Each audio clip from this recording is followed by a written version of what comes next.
मैं आपको बता रहा हूं, बंगाल की आज की रात कत्ल की रात है। बंगाल में दुनिया की कोई ताकत नहीं रोक सकता, ना भाजपा, ना केंद्र की सरकार, ना स्टेट, किसी भी पार्टी के रहे। शुरुआत कहां से होगी? बैरकपुर से। हमेशा बैरकपुर से होती है। अशोक सिंह करते हैं, अशोक सिंह शुरुआत करेंगे। आसनसोल में बुरी स्थिति होगी, क्योंकि आसनसोल के विधायक को मारा गया था बुरी तरह से, अग्निमित्रा पाल को और दूसरे शुभेंद्र अधिकारी नहीं, शुभेंद्र सरकार को बुरी तरह। वहां की पब्लिक तबाही हुई है। निश्चित तौर पे टीएमसी पे वार करेगी, कोई नहीं रोक पाएगा। देखा जा रहा है कि पश्चिम बंगाल में जिस प्रकार से भारतीय जनता पार्टी ने प्रदर्शन किया, उसको लेकर हर जगह चर्चाएं जोरों पर, लगातार मेहनत की जा रही थी, क्योंकि तमाम सवाल पहले से उठाए जा रहे थे। ये जश्न की तस्वीरें हम आपको दिखा रहे हैं बीजेपी दफ्तर से, किस प्रकार से ढोल नगाड़ों के साथ भारतीय जनता पार्टी के तमाम कार्यकर्ता जश्न में डूबे हुए नजर आ रहे हैं। तो पश्चिम बंगाल के नतीजों की बात की जाए, असम के नतीजों की बात की जाए, तो भारतीय जनता पार्टी का शानदार परफॉर्मेंस बात की जाए, और अगर अलायंस में देखा जाए पौंडीचेरी में भी, यहां भी भारतीय जनता पार्टी, और सबसे बड़ी बात तमिलनाडु में डीएमके के हाथ से इस बार खेल बिगड़ गया। तमिलनाडु में इस बार टीवी के जो कि एक्टर थे विजय, उन्होंने 108 सीटों पर यहां पर बढ़त बनाई हुई है। तो इस टैलेंट के हाथ से सत्ता चली गई इस बार, देखा जा रहा है। और टीवी के जो पहली बार जो एक्टर थे, काफी पॉपुलैरिटी इनकी ज्यादा थी।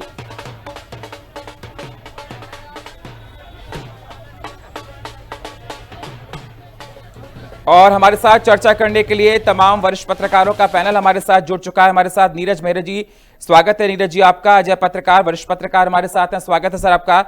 गुंजन शर्मा, भारतीय जनता पार्टी प्रवक्ता, स्वागत है गुंजन जी आपका। और टीएमसी नेता एहतशामुल हक हमारे साथ जुड़े हैं, स्वागत है आपका। चारों मेहमानों का स्वागत चर्चा में जुड़ने के लिए।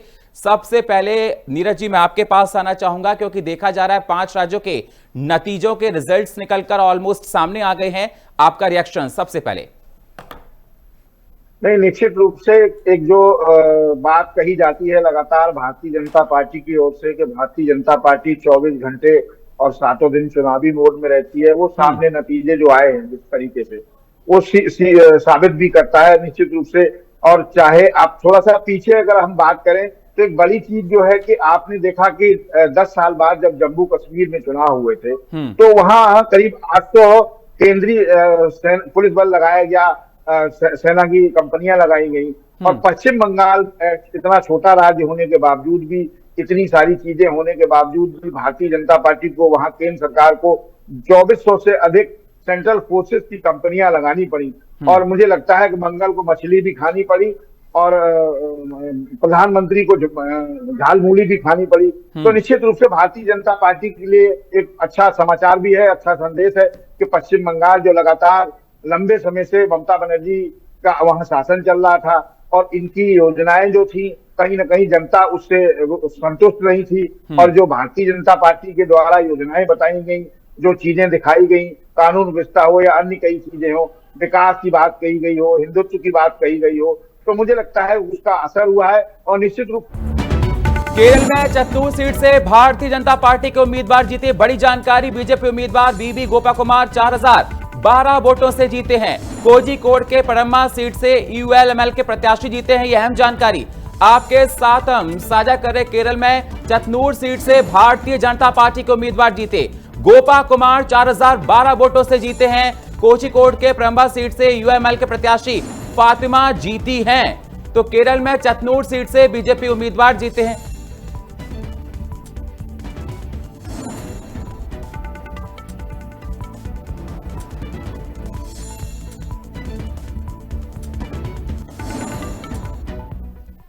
तो हमारे साथ हक साहब जुड़े हुए हैं, टीएमसी के नेता। हक साहब, देखा जाए कि 15 साल बाद जो कि देखा जाए दीदी की वहां पर तूती बुलती थी, और इस बार सत्ता आपके हाथ से निकल गई। क्या खामियां आप कह रहे हैं कि जनता ने आपको नकार दिया? हक साहब।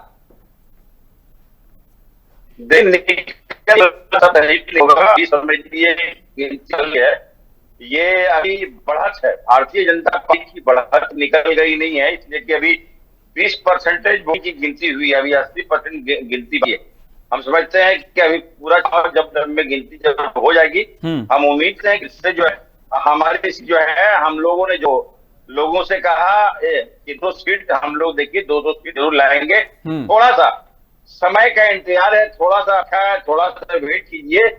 3 से 4 घंटा का समय, 6 बजे के बाद समझ लिए कि ये पूरा दूध पानी का पानी हो जाएगा। इसलिए वोटिंग इतनी स्लो हो रही है, मैं बता नहीं सकता। 12-12, 15-15 राउंड तो फाइनल हो चुके हैं हक साहब। 12-12, 15-15 राउंड विधानसभा सीट्स के फाइनल हो चुके हैं। आप कह रहे हैं इंतजार करना चाहिए। अभी 8 से 10 राउंड बाकी है। अभी थोड़ा इंतजार कीजिए। देखिए अभी बढ़त है, ये अभी जीत तय नहीं है। अभी हम लोग जीत की ओर हैं। अभी भी हम लोग जो है, ऐसी बात नहीं है। अभी थोड़ा सा आपको 100 सीटें भारतीय जनता पार्टी आपसे आगे चल रही है। रुझानों में 100 सीटें भारतीय जनता पार्टी आपसे आगे चल रही है। ये रुझानों में आगे चल रही है, लेकिन ये रुझान ये जीत में तब्दील नहीं हो पाएगा। ये सिर्फ रुझान है। जीत के लिए अभी इंतजार करना पड़ेगा। और हमें नहीं लगता भारतीय जनता पार्टी जनादेश बना पाएगी। उसके 3 घंटे इंतजार करना पड़ेगा। उसके बाद ही मैं समझ लीजिए ये फाइनल बोला जाएगा। ये स्पष्ट रूप से मैं कहना चाहता हूं। ये अभी बढ़त है, भारतीय जनता पार्टी को बढ़त दिखाया जा रहा है। ये स्पष्ट रूप से मैं कहना चाहता हूं इसको। ठीक है, जीत और हार में। ठीक है गुंजन जी, मेरी आवाज मिल रही है आपको? मिल रही है। आपने सुना होगा बहुत अच्छे से हक साहब को। वो कह रहे हैं ये कोई जीत नहीं है आपकी। आप लोग आतिशबाजी करने लगे, झंडे लहराने लगे, मिठाइयां बंटने लगी, होली खेलने लगे। वो कहने कि जीतने तो हम तो जा रहे हैं, अभी और देखा जा रहा है राउंड्स के नतीजे आने वाले हैं। देखिए अगर ये ख्वाबों में जीतना चाहते हैं तो मैं कैसे हक साहब को रोक सकता हूं, लेकिन सच्चाई तो आप और हम देख ही रहे हैं। सुबह 8 बजे से एक बार जब 10 साढ़े 10 बजे हम आगे निकलना शुरू हुए तो ये हमें पकड़ नहीं पाए। और क्या अब ये समझते हैं कि 100 सीट से लगभग हम आगे हैं, ये हमें पकड़ पाएंगे? वो तो कह रहे हैं कि अभी कई राउंड्स बाकी है, 8 से 10 राउंड बाकी। हक साहब कह रहे हैं इंतजार करो। अभी तो इंतजार तो हम कर रहे हैं। हम तो 1947 से इंतजार कर रहे थे अपनी इस वैचारिक जीत का। आज सही मायने में देखा जाए तो बंगाल स्वतंत्र हुआ है वैचारिक तौर पर। जो विचार हमारा बंगाल में शुरू होके कश्मीर तक गया था, और कश्मीर से हमने शुरू किया, आज बंगाल की बारी है। और मैं इस नोट पर हक साहब क्या समझते हैं मुझे नहीं पता, लेकिन मैं बंगाल की जनता का धन्यवाद ज्ञापित करना चाहता हूं और अपने सभी कार्यकर्ताओं को बधाई देना चाहता हूं जी इस अभूतपूर्व जीत की, अभूतपूर्व वैचारिक जीत की। गुंजन जी, आप कह रहे हैं कि हम जीत की ओर अग्रसर हैं और देखा भी जा रहा रुझानों में 194 सीटों पर भारतीय जनता पार्टी आगे बढ़ रही है। ये क्या फैक्टर्स रहे भारतीय जनता पार्टी के जीत के लिए? क्योंकि देखा जाए बंगाल जीतना भारतीय जनता पार्टी के लिए बहुत ज्यादा टेढ़ी खीर था, क्योंकि 2013 में जहां पर 3 विधायक थे भारतीय जनता पार्टी के, आज सत्ता में वो देखा जा रहा है कि सरकार बनती हुई वहां पर नजर आ रही रुझानों के हिसाब से।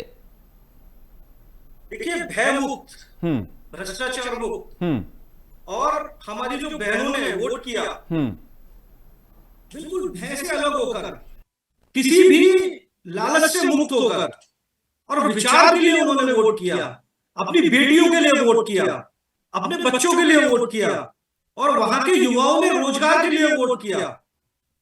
तो अगर केंद्र सरकार को इतनी सारी पैरामिलिट्री फोर्सेस भेजनी पड़ी तो हम समझ सकते हैं कि वहां कैसा माहौल रहा होगा। और बंगाल पहली बार नहीं, लगभग मुझे लगता है 35-40 साल हो गए इस डर में जीते हुए।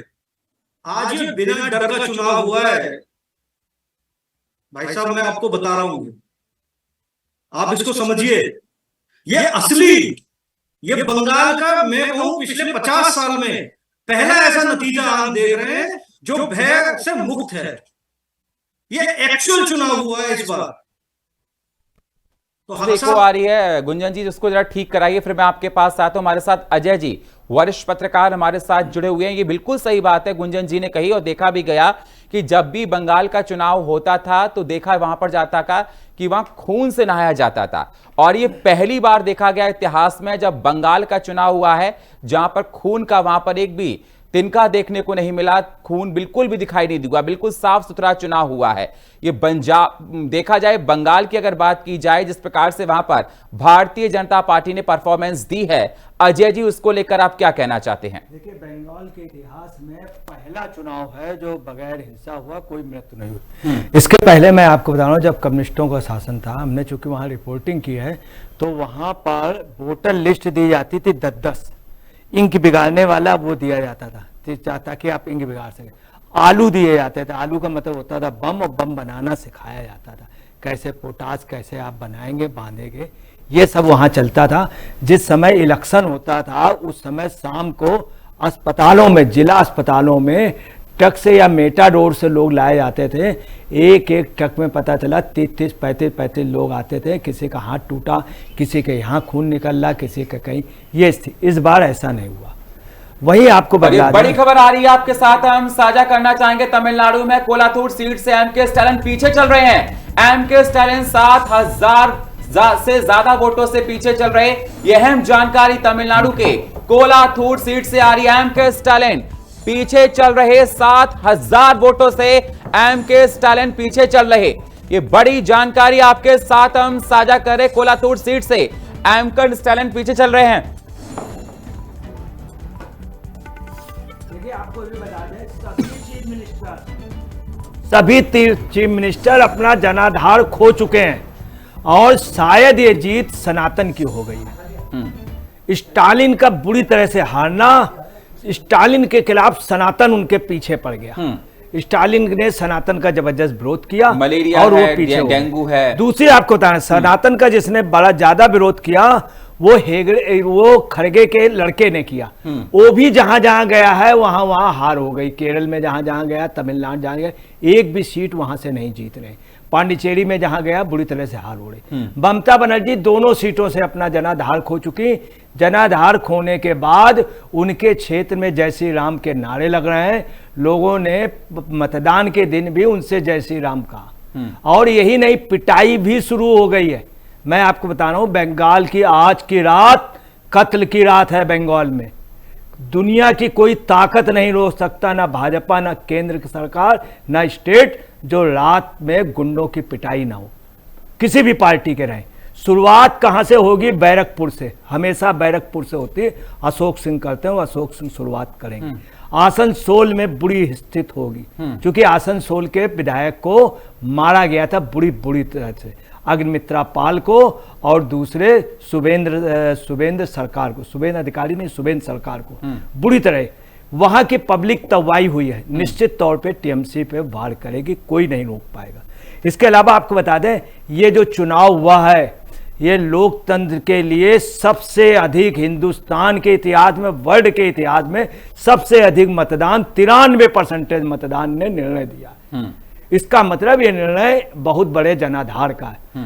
परंतु असम वगैरह तमाम जगह देखने में कई चीजें दुख भी होती हैं। लोकतंत्र जिंदा हुआ, इसमें कोई शक नहीं, लोकतंत्र था पूजनीय, और ये जो चुनाव था ईवीएम में कोई गड़बड़ी नहीं। मगर कुछ चुनाव अधिकारियों ने लिमिट भी क्रॉस की है। इवन ज्ञानेश कुमार जी ने भी जिस तरह से यूपी के एक आईएएस को बोला था, वो भी शोभा नहीं देता। मगर चुनाव प्रक्रिया पे या ईवीएम पे कोई शक नहीं किसी तरह का। ममता बनर्जी के जितने हथकंडे थे, सारे हथकंडे बीजेपी ने फेल कर दिए। अभी सब उभर के आएगा। डुप्लीकेट फिंगर भी यूज की गई थी भवानीपुर में, उसके बावजूद भी बहन जी बुरी तरह से हार रही। वहीं दुखद बात बता रहे हैं कि अगर सबसे अच्छा कोई सांसद था, क्वेश्चन उठाता था अधीर रंजन चौधरी। स्वयं मोदी और लोकसभा अध्यक्ष एक दूसरे को इशारा करते थे, अलर्ट हो जाते थे। वो व्यक्ति को लोकसभा हराया। किसने हराया? याद रखिएगा, जनता ने तो अपना निर्णय दे दिया। जो हारे हैं वो अपनी पार्टी के नेताओं से या अपने गठबंधन की वजह से हारे। अधीर रंजन को ममता बनर्जी ने पूरी ताकत लगा दी। कांग्रेस ने भी गद्दारी की है। कांग्रेस ने असम में और वहां पे खास तौर से राहुल गांधी को लास्ट के दिन अंडमान निकोबार द्वीप जाने की क्या जरूरत थी? वहां प्रचार करना था। अगर राहुल गांधी होते तो आज 10-12 सीटें बंगाल में जीतते, असम में जीतते। तीसरी असम की जो हार है, ये 3 महिलाओं की हार है। कौन कौन? एक प्रियंका गांधी गोगोई की वाइफ और तीसरी का नाम नहीं लूंगा। ये उनकी हार है, कांग्रेस नहीं हारी, गोगोई फैमिली नहीं हारी, उनके जो फादर थे बहुत पूजनीय थे। ये गोगोई स्वयं हारे, गोगोई की बीबी हारी।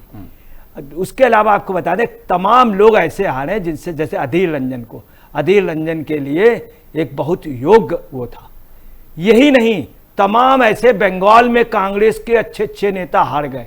मगर इसमें एक मैसेज और जा रहा है कि बीजेपी भी मुगालते में ना रहे।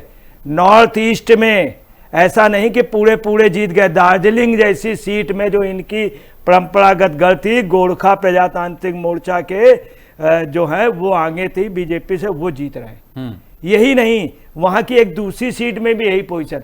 और जिस दक्षिण बंगाल में ममता बनर्जी को बहुत घमंड था, उस दक्षिण बंगाल में भाजपा ने टीएमसी को बड़ा जबरदस्त चैलेंज दिया है और उनको पछाड़ दिया। ममता बनर्जी के जितने खास थे, टीएमसी के कार्यकर्ता कह रहे हैं ममता के चमचे हारे हैं, मगर ममता के कार्यकर्ता नहीं हारे। उनका सबसे बड़ा जिसको कहा जा रहा है कलकत्ते का मेयर, वो पूरी तरह से हार गया। नीरज जी, आपने देखा होगा जो रुझान निकलकर सामने आए वहां पर, चाहे वो तमिलनाडु की बात की जाए, चाहे वो पश्चिम बंगाल की बात की जाए, जितने बड़े चेहरे हैं मुख्यमंत्री के हों तो सभी पीछे दिखाई दे रहे हैं। तमिलनाडु में भी देखा जाए एम.के. स्टालिन का हाल बुरा है। अगर पश्चिम बंगाल में देखा जाए, चाहे भवानीपुर हो, नंदीग्राम हो, वहां पर भी रफ्तार में पीछे चल रही ममता बनर्जी। क्या वजह, जो ममता के साथ साथ उनके जो मंत्री थे उनके कैबिनेट में वो भी पीछे चल रहे हैं, क्या वजह, जो जनता ने इस बार जो मत दिया है वो किन फैक्टर को देखकर दिया है? देखिए, महत्वपूर्ण बात यह है कि जो वोटिंग परसेंटेज बढ़ता है वो दो कंडीशन में बढ़ता है, या तो सरकार बचाने के लिए या सत्ता परिवर्तन के लिए। तो मुझे लगता है कि जो एक ऐतिहासिक यहाँ 93% वोट परसेंटेज रहा 93, तो हिंदुस्तान के इतिहास में ऐसा कभी नहीं हुआ। तो निश्चित रूप से जनता ने सत्ता परिवर्तन के लिए वोट किया। दूसरी बड़ी बात, जो बड़े लीडरशिप की आप बात कर रहे हैं, निश्चित रूप से इसकी शुरुआत 2024 के लोकसभा चुनाव में हो गई थी। और इसमें आप देखिए कि सबसे राजनाथ सिंह लखनऊ से जो पिछली बार जीते थे, उसमें लाखों की संख्या में वोटों की कमी आई। इवन प्रधानमंत्री जीते थे नरेंद्र मोदी जी, जो बनारस में जीते थे पिछली बार, उसके बाद 2014 में परसेंटेज जो बहुत ठीक रहा, लेकिन आपका जीत का मार्जिन कम हुआ। तो लाखों की संख्या में बड़े बड़े जो सीटें थी, महत्वपूर्ण सीटें थी, अयोध्या आप हार गए थे निश्चित रूप से, गोरखपुर में भी लाखों की संख्या में वोटों की कमी आई। तो ये शुरुआत तो बहुत पहले से हो गई थी। लेकिन कहीं ना कहीं जो पश्चिम बंगाल की बात है कि वहां एंटी इनकम्बेंसी रही, और सबसे बड़ी चीज ये रही कि एंटी इनकम्बेंसी के बाद जो ममता जी की योजनाएं थी वो कहीं ना कहीं जनता उसको समझ नहीं पाई, या जनता ने उपयोग किया और मतदान जो भारतीय जनता पार्टी के पक्ष में जा रहा है। तो कहीं ना कहीं जो बातें कही गई भारतीय जनता पार्टी के द्वारा, और चूंकि भारतीय जनता पार्टी का टारगेट अन्य 4 राज्य नहीं थे, पहली और आखिरी जो टारगेट था उनका, चाहे वो गृह मंत्री हो या प्रधानमंत्री, ज्यादा से ज्यादा समय जो दिया गया वो पश्चिम बंगाल को टारगेट किया गया। हालांकि जो तमिलनाडु की स्थिति है, तमिलनाडु में चूंकि विजय जी जो कलाकार हैं उनकी पार्टी लगातार बढ़ती हुई दिख रही है, वहां के भी तमाम फेरबदल बदल रहे हैं। राजनीतिक जो कांग्रेस ने ऑफर दे दिया उनको सरकार बनाने के लिए।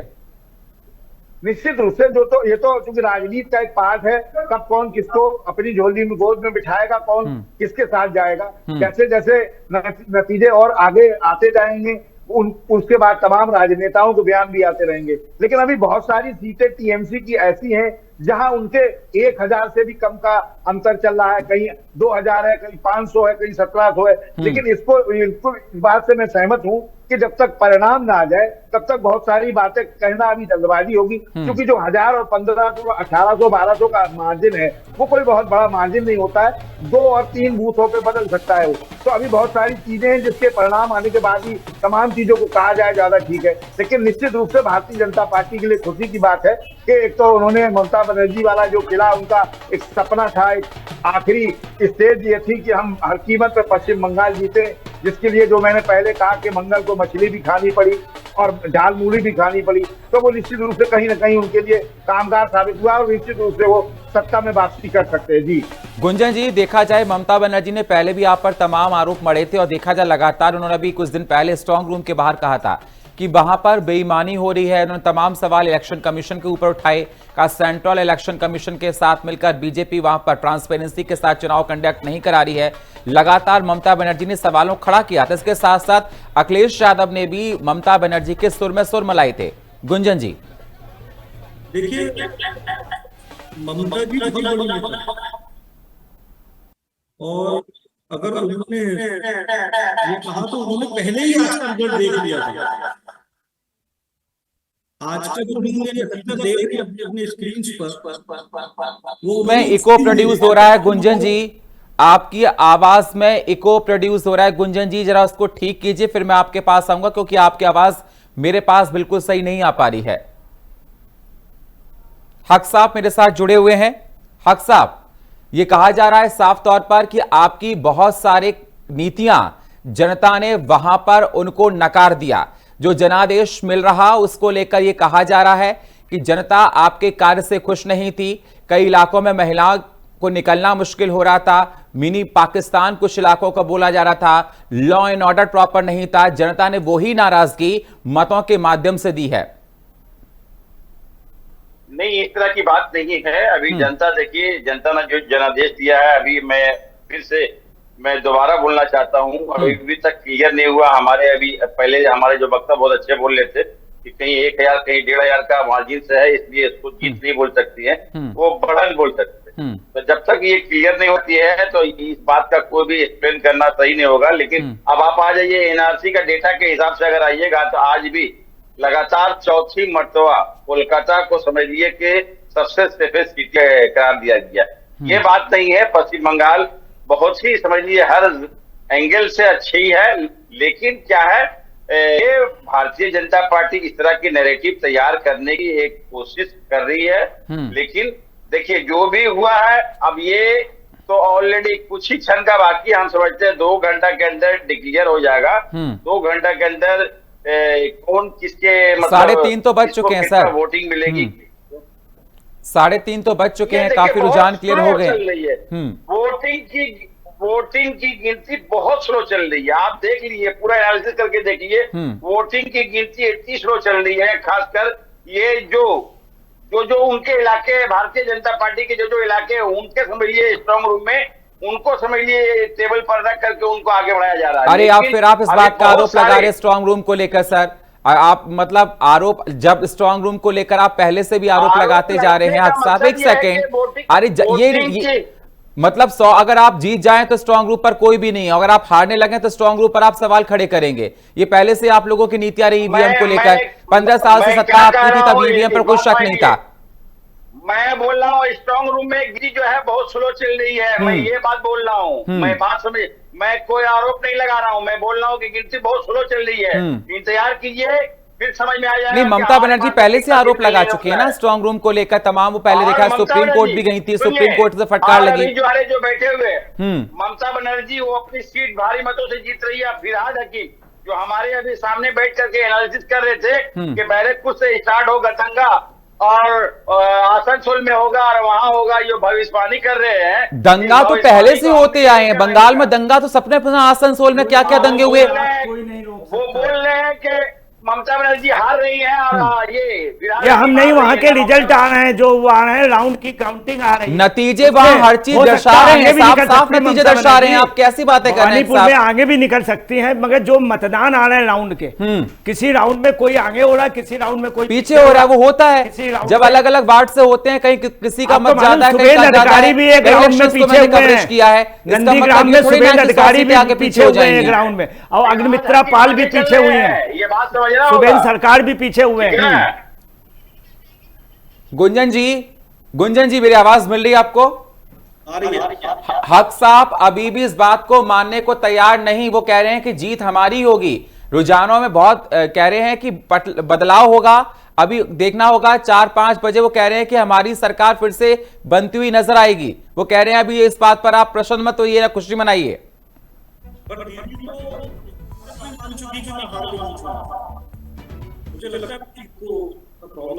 आपकी आवाज बहुत इको प्रोड्यूस कर रही है। गुंजन जी अपनी आवाज को ठीक कराइए। आपकी आवाज हमारे पास ठीक से नहीं आ रही है।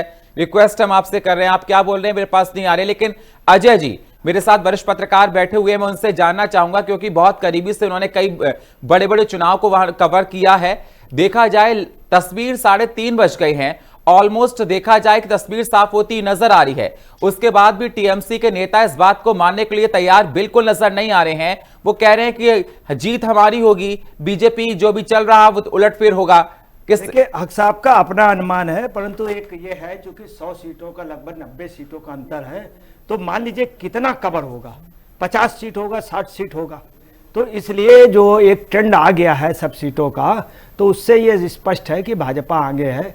अब देखिए, ये रिजल्ट नहीं है, ये कई राउंडों के आधे से ज्यादा राउंड का रिजल्ट है। अभी लास्ट में क्या होता हो सकता है बीजेपी कम भी हो सकती, मगर ऐसा नहीं कि वो आधे से कम हो जाए, ऐसा नहीं होगा। दूसरी बात आपको बता दें कि इस देश के लिए सबसे बड़ी ताजुब की बात है कि 10 रुपए की झाल मूड़ी खा करके और मोदी बन जाते हैं, वहां की सरकार बना लेते। कितनी ताजुब की बात है। यही नहीं, राहुल की पहले फ्लॉप हुई जलेबी और राहुल बने थे अमूल बेबी, और मोदी की 10 रुपए की झाल मुड़ी बीजेपी की आंधी में दीदी उड़ी। मतलब ताजुब आप देख लीजिए, 10 रुपए। ये मोदी ने शुरू से इस तरह से ऐसे मौत का सौदागर सौदा उन्होंने दिया और सोनिया गांधी ने बोल दिया और उसको मोदी ने कैश कर लिया। चौकीदार चोर है, राहुल गांधी ने बोल दिया और मोदी ने कैश कर लिया। ऐसे तमाम नारे मोदी ने दिए मोदी के द्वारा और इन्होंने कैश कर लिया। ये भी एक देश के लिए बड़ा दुर्भाग्य है कि मोदी नारा देते हैं, वो लेकर के गेंद फेंक देते और मोदी लपक लेते हैं। तीसरी आपको सबसे बड़ी बात बता दें क्या हुआ है, सुनिए कैसे परिणाम बदले। भाई साहब ने एक बात कही थी, अगर इतनी बीजेपी स्ट्रांग थी तो यूपी में पिछड़ रही थी। हकीकत में यूपी में 7 दिन पहले लोकसभा में बुरी तरह से पिछड़ रही थी। इनके आरएसएस के कार्यकर्ताओं ने असंतुष्टों को मना लिया और परिणाम काफी कुछ तब भी सपा से ठीक है। अजय जी मैं आपको रोकना चाहूंगा। हाँ, ये चीज जो है ये सत्ता पलट हुआ है, हर जगह की सत्ता पलट। भाजपा भी अलर्ट रहे, यूपी में भी अलर्ट रहे और सेंट्रल में भी अलर्ट रहे। ठीक है, ये हर जगह